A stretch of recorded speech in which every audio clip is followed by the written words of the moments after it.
Quickly, this is surgical medic on your screen, and I will be teaching physics. Yeah. So we're looking at motion. You get motion. So here we are going to be understanding, the concepts here. So we don't move into calculations yet. Yeah, you should calm down. You don't jump into calculations in physics without understanding the concepts. You imagine a question that gave you a lot of parameters and mention a statement that says the body is undergoing a uniform velocity, and then you went ahead to like you are even solving, you are trying to solve. Okay, they give me my velocity now, they give me final velocity as as 4. No, sorry, the velocity is uniform actually, but they give us our acceleration as 10 now. They give us, they give us what's it called, time. They give us our time, so we need to solve which formula am I using. You now begin to stress yourself, all because you don't understand concepts. So you have to understand concepts. So we're looking at a number of things under motion, then we check for the concepts behind linear motion, concepts behind graphs, concepts behind motion under gravity, then motion. Then after that, we now would enter into calculations. Are you with me? We enter into calculations under these things. We solve a lot of calculations. We should be able to solve something like 50 calculations under motion. But if we don't understand this, we cannot do that. So enough of the talks. Let's go into motion. So you would have seen, me mention, you would have seen me mention something like, your kinematics. Let me change my pen. You have seen me mention something like, kinematics. You have seen me mention something like, my dynamics. I love this part of physics so much. So I would always tell my student that no, you have to master kinematics aspect of physics, then dynamics aspect of physics, and blah blah blah. So many of you will be like, what's this one saying self? Is this one even part of our syllabus like this? Is this one part of our syllabus? What's this one saying? So now you understand what I've been saying today. Now kinematics is what? Is actually the one that is actually studying, these two things is under motion.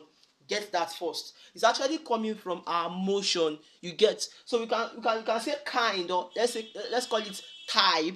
You get. So now kinematics or dynamics. So this thing, the difference between the two is that one is actually, we're actually looking at the force, in one, and we are not looking at the force in another. So now in kinematics now, we'll not be looking at the force, you get, but in dynamics would actually or let's say would definitely look at the force F, which is measured in Newton. Are you with me? So kinematics is the study of motion without like looking at the force causing it. Why dynamics here, you are actually looking at the force causing it. Are you with me? So the study of the motion, and you like trying to study, the force that is causing that motion is your dynamics. But without like looking at that force that is causing motion, you get, you're actually talking about kinematics. Are you with me? So all right. So that's about kinematics. But quickly, let's check. Let's quickly check something. Let's check for what is motion. Let's check for examples. Examples and types of motion. Now, motion is simply the change of what? So the change of what? The change of, the position, of a body or an object with time. So if you have a body, let's say this is a body. Yeah, this is a body. Then we call this a body actually. Then let's say this is a stone. Are you with me? A stone. So now, if this body should move a distance from here to where this stone is, this body is actually undergoing what? Motion. Are you with me? Then if this body if this body should move, let's say this body is one that is causing this object to move. You know, these are stone now. So maybe this body now throw the stone away. The stone now go and land here. The stone now go and land here. Can you imagine? For the stone, for this guy to throw the stone from here to here, that means the stone has undergone what? Change of position with what? With time. So that's motion. So an object can undergo motion. Are you with me? And you know, a body can undergo motion. So it can be, a body can undergo motion, then an object too have the capability to what? Undergo motion. Are you with me? So all right, let's quickly jump into examples, types. Now the very first thing I would like you to know under motion is your, what's it called, let's check for um rotational motion first. Your rotational what? Motion. So now this one is just the motion of an object or body around its axis. Like this object would have to like keep moving around its like around a point. We call that point axis. For it's very important. Like it's we saw this in fan blades. You know, something like this. Like maybe how would I even draw that the fan of the blade? Let me just draw it anyhow.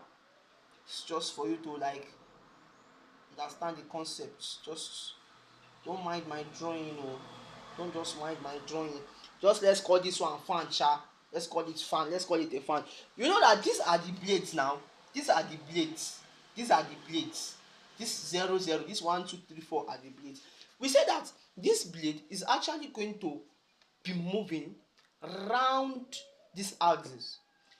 These fans, they would continue to move, you know, they'll continue to rotate, and they would be rotating around this axis, you know, from here to here, to here, to here, to here, and they will continue that what? They will continue that movement. So that motion, that type of motion is called rotational motion. It's called what? Rotational motion. Yeah. So now looking at the examples, let's check for examples under this, because JAMB would always ask, you know, they'll ask you to tell them the type of, you know, the type of motion that maybe an object or a body actually possesses. So now let's check for that of a car. You know, your car, what kind of, you know, motion would a car undergo? A moving car. You get? How would I draw a car? Let me just draw it anyhow, like how we do in secondary school. No, sorry, primary school. Then let's put an exhaust here. Exhaust. Bam, bam, bam, bam, bam, bam. You get now? So your car. So your car like that. What kind? You should look at this car. You should be able to tell me what this car is actually undergoing. So now, before we look at what this car is undergoing, I am supposed to mention, I'm supposed to explain another thing first. Let me explain another type of motion so that you guys understand. It should not be as if I did not understand maybe I did not like explain the this thing before I jump into examples. Yeah, we have translational motion. Translational. Please follow closely. We'll come back to this car soon. We'll come back to that car soon. Let's just follow closely, sha. So translational motion. What is translational motion? Translational motion is the motion of an object or body on a what? On a straight line. You get? Maybe a body now. You have a body that is moving from point A. Are you with me? From point A to what? To point B. And is actually changing his body and position with time on this straight line. Like he's moving from Lagos to Abuja. So that means this particular body is actually undergoing translational motion. If you now have this car moving from Lagos, you know, from Lagos to Abuja, are you with me? To Abuja, this car is actually undergoing, without turning anywhere. It's actually undergoing which type of motion? Translational motion. But now this car is not actually undergoing translational motion alone. This car is not undergoing translational motion alone. This car is actually undergoing both translational motion and rotational motion. Are you with me? Both translational motion and what? Rotational motion. How do I mean? Now the car is actually traveling from Lagos to Abuja on a straight line, right? Now that's that's telling you that it's actually translational. Now how do I know that it's rotational? This wheel here, like you see, like this wheel, this is the point of its axis. Then we now have the wheel of this car. We have the that is making the car to what? The tire of the car to rotate. As the car is moving from that Lagos to Abuja, this tire is rotating, and it's due to it's as a result of the wheels. Are you with me? The wheels. Let's draw it out. I'm coming. Let me use my second pen. Now let's say this is a tire. Now we now have a wheel inside. So sorry, this is the point of axis sha. Don't know what they call the name sha, but this is the point of axis. Then you now have the wheel. You get the wheel surrounding this point of axis here. Are you with me? You have your wheels. Shey you get? So we say that this wheel would actually be rotating like around this point, around this black point. So these blue points will be rotating around it. So that means that the car of the tires of a car or tire of a moving vehicle or anything at all is actually undergoing rotational motion, similar to your fan blades, right? Similar to your fan blade, right? So as you can see, since the car is actually moving from one point to another, it's actually having the combination of rotational motion because of the tire and that of translational motion because it's on a straight path. Are you with me? So this thing is not what hard. Please get the concept.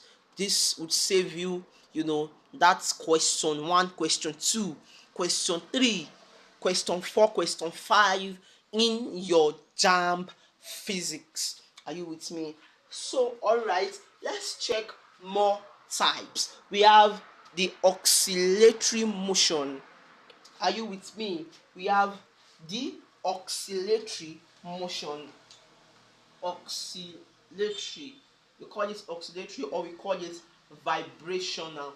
Then what is oscillatory or vibrational motion? This is the type of motion, or let's call it the to and fro movement, of an object or body. You get? Of a body or object. So now maybe let's say the perfect example under this type of motion is, when you're having your simple pendulum. You get now your simple pendulum. You get like that is now swinging. All right, so when you have something like this, let's draw it out. Something like this. You get me? Then coming down. Then you're now having the toe and what flow movements of the ball.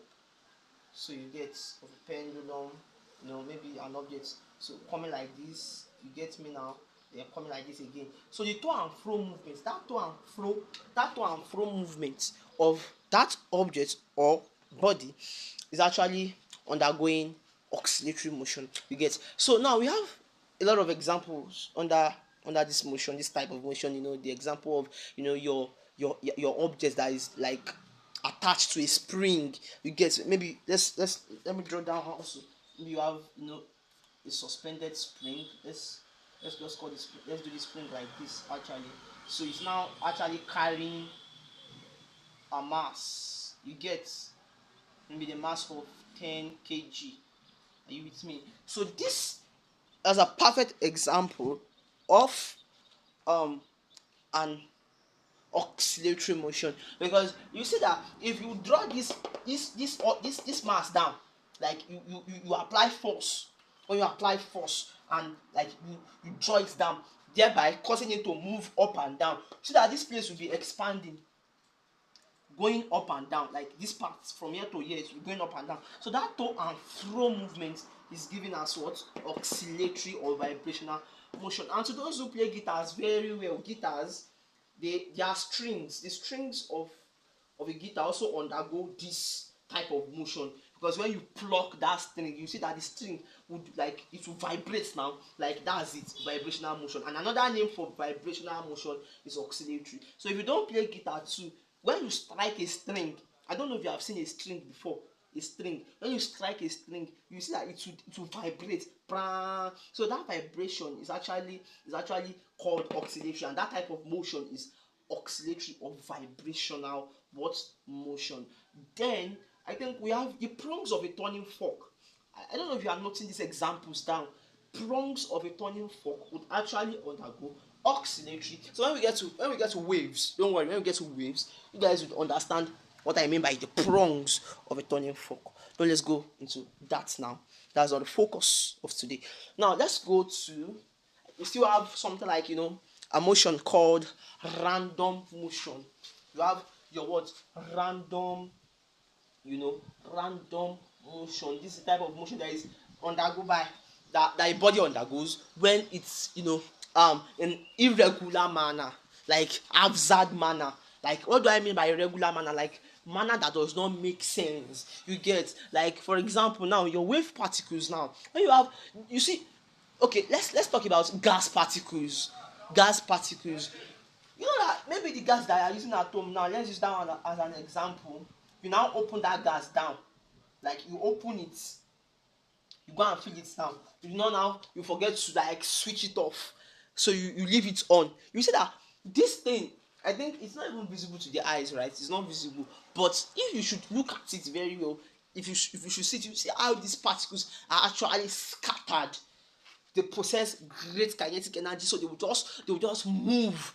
They will move even inside that container sef. Inside that container, they are moving randomly against each other, colliding with the wall of the container, bouncing back again, colliding again, bouncing back, just in absurd manner.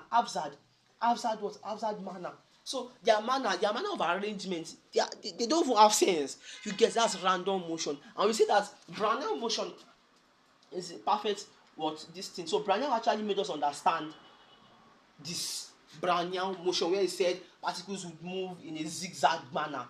When you suspend them in a medium, so they will move in what? Absurd manner, zigzag manner. You get? So that's the kind of random motion. Are you with me? That's the kind of what? Random motion. Are you with me? Let's clean the board first. All right.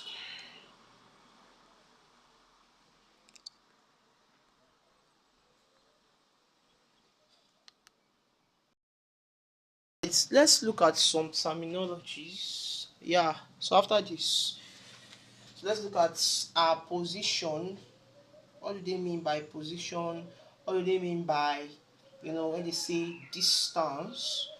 Then after that, they always talk about displacement. What do they mean by all these things? Trust me, if you don't understand this, you can't solve any problem under motion. So as speed, let me just add here speed, acceleration, then velocity. Yeah, I think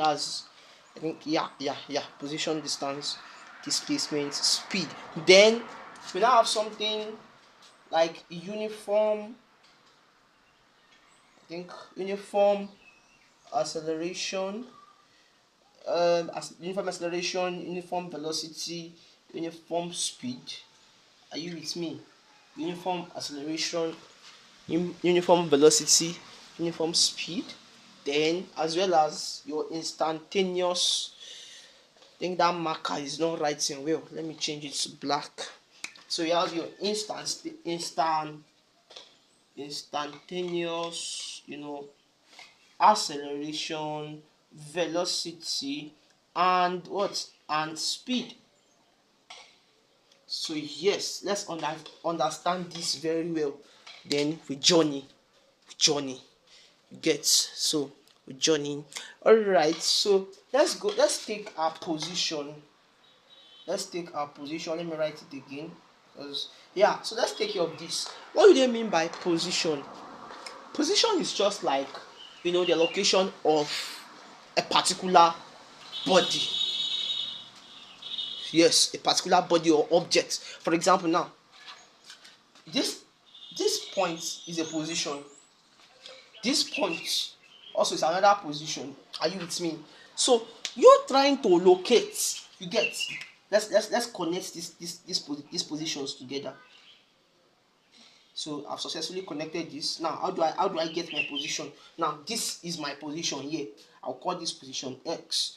I'll call it position Y. So the location of this position, the location here is what is called the position. This is the position of what X, and this is the position of what of Y. You don't need to cram.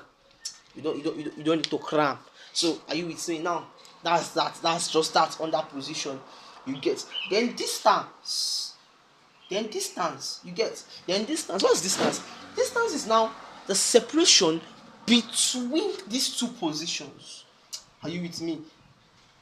Don't forget what I said about position. No, maybe this is you are in Abuja here, then another person is in Lagos.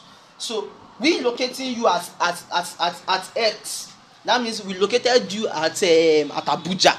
That's your location. That's where you live. That's your position. Then at Y you are at another place. That's another location, another position. Now the separation between these two positions is what's given as what your distance. That's your X in meters. Are you with me? So this thing, like the distance between these two positions is given as what? Distance. Like you are walking, you want to walk from point X. I call this place Abuja. Then you want to go to Lagos. You get. So connecting this place to, so you move till you get to the second position. So you're actually moving a distance what? Distance X in what meter? So that's what distance is. So the separation, you get the separation between two words, two position. Are you with me? Separation between what? Two position. As simple as that is. Then displacement. What is displacement? Still the same thing as distance, but this one is not having, distance is not having a specified direction, but displacement is actually having a specified direction. Are you with me? So that's just that. So this one is actually having direction, while this one is this one is directionless. This one is actually having what? Direction, measured in meters. This one is not having any direction. No, distance is not having any direction, so we don't know the direction where it's going. So we can simply say maybe displacement, maybe that body is actually moving from Abuja to Lagos now. So we know this thing. So we can call this, the displacement Abuja to Lagos. You get. But if we do not know, we shall know that they are shall moving. Then this is what? Just their distance, maybe 2 meters, or maybe they are walking distance of 4 meters, but we don't know their direction. That's what distance. Are you with me? But if we actually know their direction, that means their maybe border is going from Abuja to Lagos. So we know that this boy is coming from Abuja now and he's going to Lagos. That's their displacement. So you can see that they are the same, but the difference between them is that they are, they are like, one is having direction, which is displacement. Now then you have to see another thing. Please, that's which one is scalar, which one is vector. You can see that the two of them, the two quantities are actually measured in the same units, meters. You get. So now it's very important for you to know that distance is a scalar what? Quantity.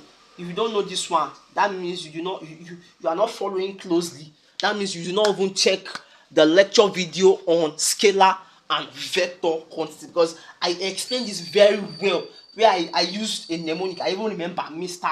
Shade is a what? VIP what? Cat.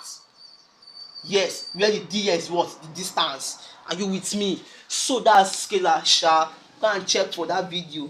If you haven't, that means you are wrong. You get. Then displacement. That one is a vector quantity coming from the formula vam d square, you know, your vam d square, big F W, you know, tail. You get now. So don't, we can't go into that one now so that we don't not waste time. Go and check the video, the lecture video on, I think that's our previous lesson. Check it, it's there. Scalar and vector quantity explained. So now speed, let's journey, let's come back. So we've done for position, distance, displacement. Let's do for speed now. So speed, speed here. What is speed? Speed is the rate of change of what? Your distance with time. Are you with me? The rate of change of your distance with time. And this one, we do not know the direction. Now, coming to velocity. What's velocity? Velocity is the rate of change of your what? Displacement. Are you with me? Displacement what? With time. Are you with me? So that's your velocity. Both of them is somewhat the same thing, but the difference between them is that we use distance here because we don't know the direction, abi. We use displacement here because we know the what? Direction. Are you with me? So that's that about that. Sure you get. So now we have our, so we look at, we looked at speed, we looked at velocity. Don't let us forget the one at the middle here, acceleration. Sorry for the marker I used earlier, you can't see that marker very well before. So acceleration here now. What is acceleration? Acceleration is simple now, the rate of change of that velocity with time. So the rate of change of your what? Of your what? Velocity. Your velocity what? With time. With time is acceleration. And this one is actually measured in, so your velocity is what? This one is meter per seconds, while this one is seconds. So that would be your meter per seconds square. Are you with me? Meter per second square, you're having two seconds now. So meter per second square. If you want to write it dimensionally, that means your meter, if s would come up, you get, I told you that it will become -2. Go and check dimensional analysis, you see there. If s is coming up, it becomes -2, that's ms -2. Then if you want to write it like normal way, if this slash is here, then this minus is cancelled, then you put 2 there. Very easy. So you should solve for, you should tell me the unit of this speed now. Shebi you know that one now. So if this one is measured in meters and time is seconds, so you have a meter per seconds like that. Very simple. Then for velocity you should be able to know that meter per what? Per seconds. That's meter per seconds. Some you get. Follow closely. We are going somewhere. Follow closely. We are going somewhere. All right. So yeah, that's that. Now let's check this part. Uniform acceleration. Yeah, what's uniform acceleration? Uniform acceleration is actually coined from the formula. Are you with me? It's coined. It's coined from. Let's write it out. Uniform acceleration coined from the formula of acceleration. What is the acceleration? Acceleration is the rate of change of velocity with time. Now, how is it formed? So, if the rate of change of velocity with time is actually uniform, so you are talking about uniform acceleration. When the rate of change of velocity with time is uniform, that's uniform. Very simple. So let's change this word, because in your WAEC you are writing it for them. You are writing question for question. If you are saying the rate of change of velocity with time is uniform, let's use another word. Let's use constant. Yes, or let's use equal. That's what they even want. That's what WAEC wants. It wants you to write equal. So you just say when a body covers equal what? Velocity in equal time interval. You don't need to cram. This is it. Equal what? Velocity in equal time interval, meaning that the unit would remain meter per second square, telling us that the rate of change of velocity to time is what? Constant. Are you with me? Constant. Are you with me? So all right, let's go for it's now uniform velocity. From what I explained there, you should be able to do for that of velocity. If you cannot do for that of uniform, sorry, not here. You cannot do for that of uniform velocity, that means you don't know it yet. That means you did not follow. So please, uniform velocity, you should be able to do that one by yourself. Uniform what? Velocity. Now, I said you get uniform velocity from velocity. Are you with me? So velocity here is what? Rate of change of displacement with time. That means the rate of displacement with time is uniform. Are you with me? So when the rate of change of velocity, when the rate of change of displacement with time is actually uniform, you are talking about uniform velocity. So let's change this uniform to another word. You can use the word constant, and you can use the word equal. Shey you get? So coming to this again, you said the rate of change of, you can say rate of change of when there's equal displacement in equal time interval. Are you with me? Are you with me? So very, very what? Easy. So let's check for instantaneous acceleration. What is sounds? I don't even need to stress myself from the word instant. So that acceleration at that instant in time is called as instantaneous acceleration. Or you can use the definition of acceleration also. You can also say it can also mean that when the rate of change of velocity with time at that instant, you get. Then if you now have instantaneous velocity, what would instantaneous velocity be? You should be able to explain that one from what I've said. I said acceleration is that's the acceleration of the body of an object at that point in time, at that instant. So that means that instantaneous velocity would be that that velocity of an object or body at that point was in time. Same for instantaneous speed. So the speed of a body or an object at that instant in what? In time is called instantaneous speed. Are you with me? So alright, I think that's about all these. Let's journey into linear motion. Linear motion.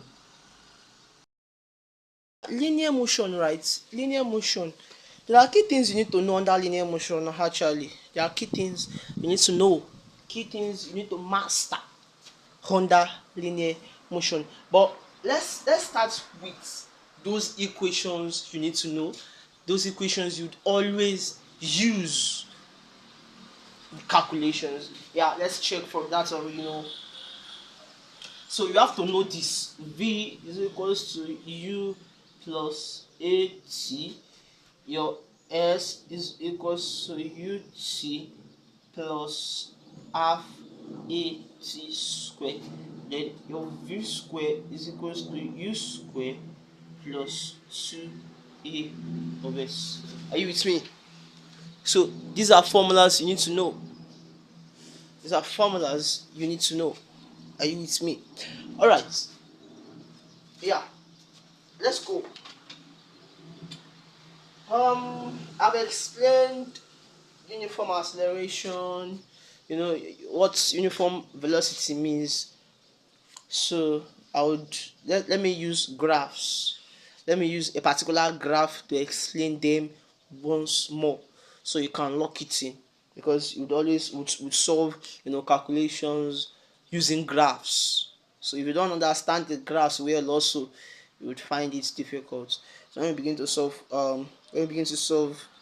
questions in our next class, you will not be lost. So very fast, what is linear motion? What is linear motion? Linear motion is actually the motion of a body or an object on a straight line. So if you have a body, the motion of a body or the motion of an object on a straight line, that means that body or object is actually undergoing linear motion. Are you with me? That means that body or object is undergoing a linear type of motion, a motion on a straight path, on a motion on a line. That's what we mean by linear motion.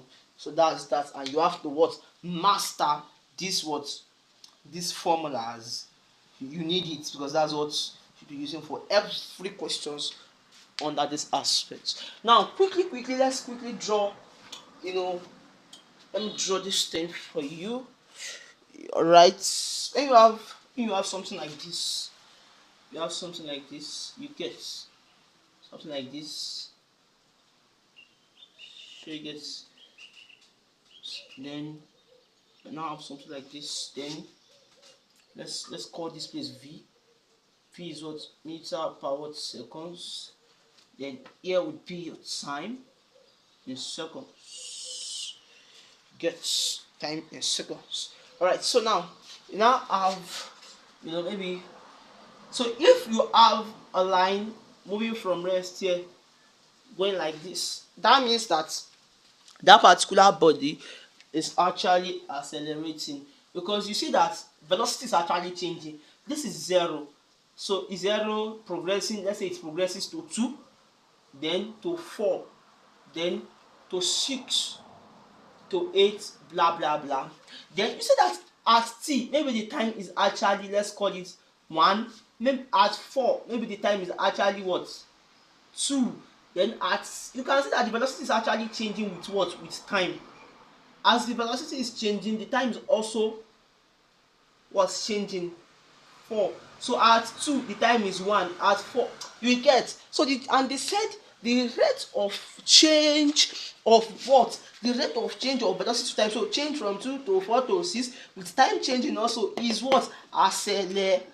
I don't know if you get now, acceleration. So in any graph, if you are to find acceleration, you will find from this side, and it will be simply 2 minus 8, then from here to here again 4 minus your 0.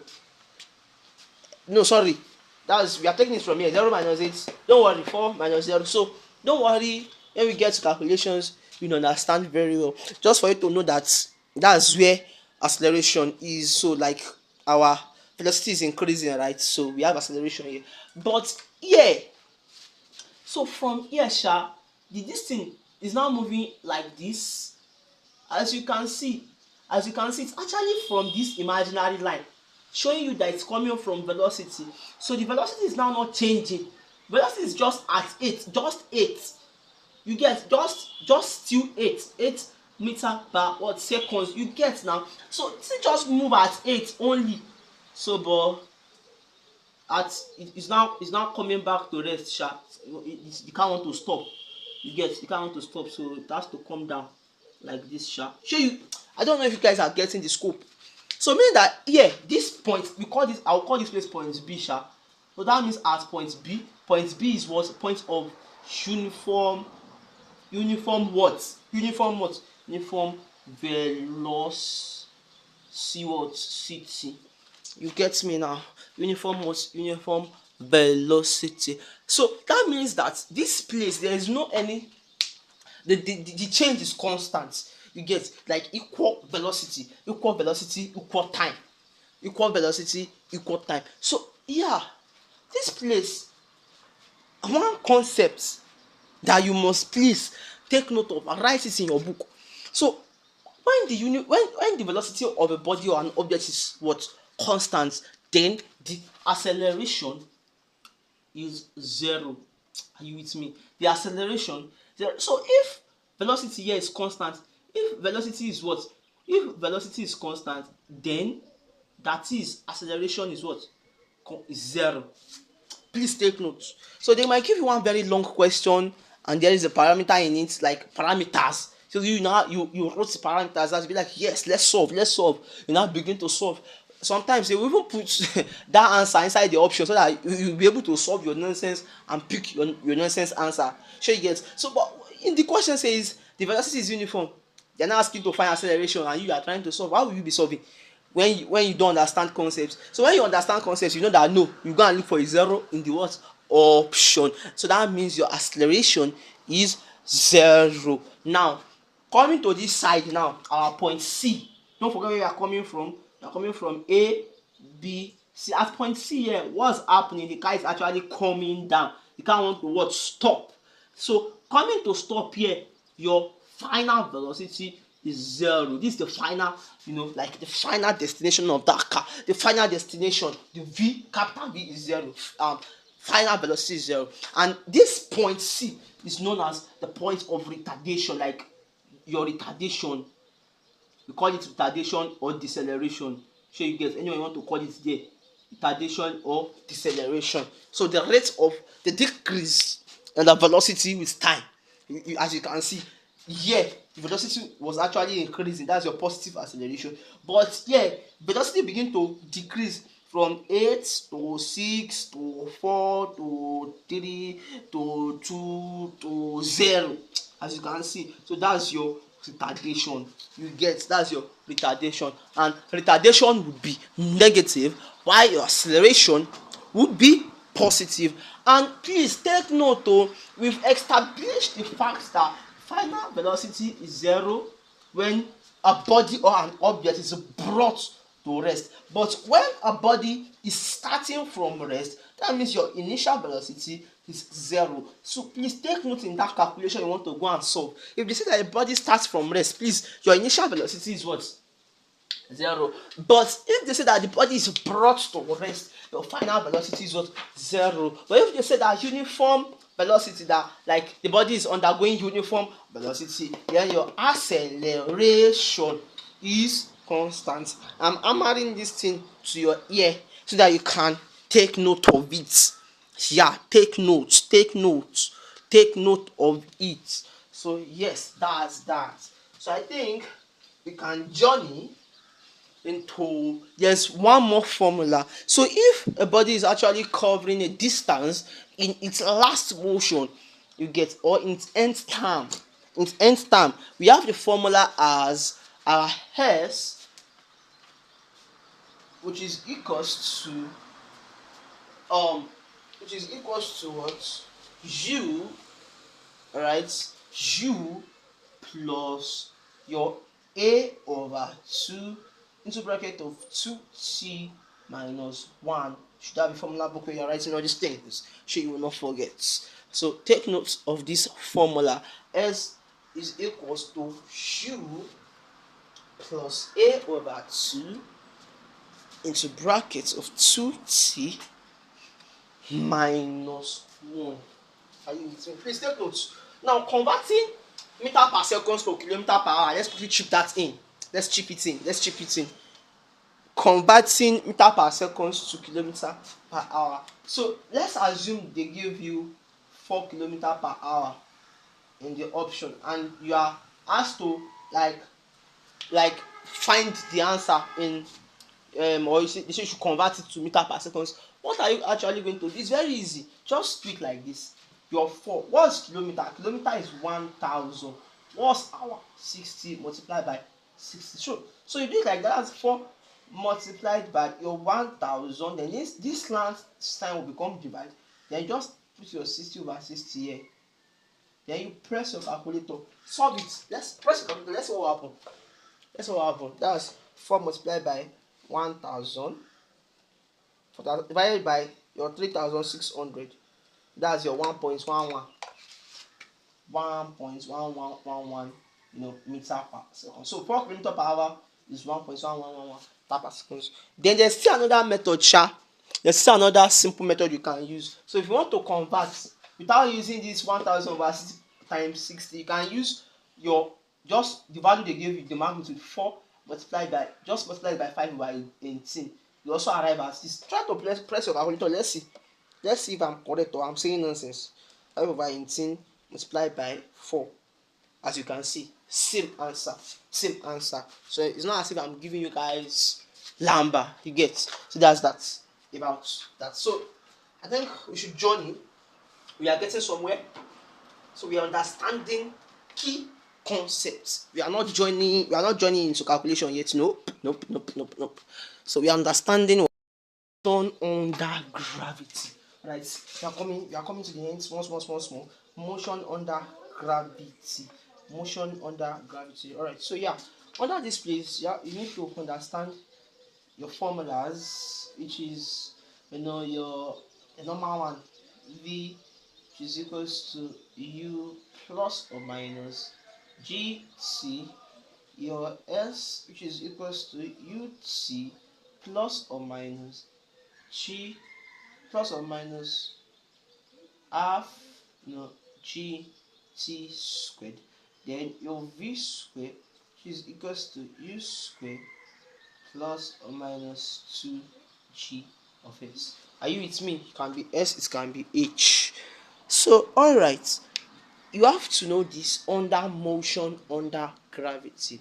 And you know that gravity is what's actually what is actually like bringing, acting on, a particular object or body, bringing them towards, the center of the earth. You get. So all right, let's quickly look at something. So here we'll be looking at the upward motion and downward motion of a body. So yeah, of a body under gravity. So if, let's say, a body is actually moving upward, that's a body moving upward. So that's like if you throw, let's say this is a stone, and you now throw that stone upward. Are you with me? You throw that stone, you throw it upward. You say that when the stone gets to a particular point, the stone will have no choice than to come back again. Are you with me? Than to do what? Than to come back again. So the point where the stone reach here is known as our point of maximum what height. Oh my god, this thing is not right. Come. Michael did not want to write again, but we'll still continue like that. You guys should just follow closely, you would get it. Alright, so now yeah, if you throw a stone up, you know that the stone would actually reach a point. So the stone is actually not going to stay in the air. It will actually come down back. So at that point, the point where the stone would reach and begin to fall back, that particular point is known as our maximum height. And at maximum height, our velocity is zero. Our final velocity is zero. Please take note. Take note. At that maximum height, your final velocity is zero. These are all the things you'll be needing when you are solving calculations. So now, if that ball now, sorry, we are using stone now. This is stone we are using. So if that stone should fall down, the initial velocity is now zero, like that. Initial velocity is now what? Is now zero. Then, yeah, good. Then the time taking, you need to know the time taking. It's actually using a particular time to travel from here to here. That's time t. So for it to reach the maximum height, it will still use another what time to come down. Mean that you have your two, you're having 2t. 2t, that means t plus t, and t plus t would become 2t. That means your t, oh my god, your t is equals to what? Your 2t. Are you with me? Your t is equals to your 2t. So that would be your 2t sha. So like the time that the thing is using to go up, and the time that the second thing will be the time that it's using to come down, giving us t is equals to what? 2t. Are you with me? Take notes. Take notes. You'll be using all these things in your calculation. When you get to calculation, you will understand them much more better. Understand them much more better. Are you with me? So all right. So another thing you need to take note of is your negative and positive gravity. You know that if something is going up, or to you, when they ask you if you are up, between somebody that is up and somebody that is down, who should be positive? You tell them that now definitely somebody that is up is a positive person now. Then the person that is now down no, that person is down now, that person is negative now. No, in physics the reverse is the case. So anything that is going up is having negative acceleration, negative gravity, because instead of gravity to act on that body, that thing you are throwing up is actually acting against gravity. So definitely, definitely you'd have negative gravity if an object or body is thrown vertically upward. Are you with me? But if a body or object is thrown downward, or an object or body is falling down or is acting downwards, that's where we have our gravity as positive. As what? Positive. As what? Positive. As what? Positive. So that's that. If it's coming down positive, it's going up. If it is going up, negative. Are you with me? So, and that one that is coming down, that's gravity in action. That's why it's positive, because you see that any object or body that is coming down will actually come down very fast. That's gravity acting on it. And what's the value of this our gravity? Is it 10? It's actually 10. Actually, it's 10. That's what we use in JAMB calculations. You can't be solving calculations under physics in JAMB, and then you're gonna be using, what was it called, you're not gonna be using 9.8, the normal value. No, don't use 9.8. Is the standard value of gravity actually, but we would use that in advanced calculations, your A level, when you get to 100 level, that's when you'd be using 9.8. Are you with me? But anywhere in your JAMB exam where you see motion under gravity calculation or free fall, don't use 9.8 unless you are given. So if they give you that, take G as 9.8. That's when you should now know that, okay, don't do to know that I know book, and you now begin to go and use stuffs. All right. Okay, that's about that. So we bring it to beautifully call it a session. So right, that's surgical medic, and is rooting for you always, always, always, always.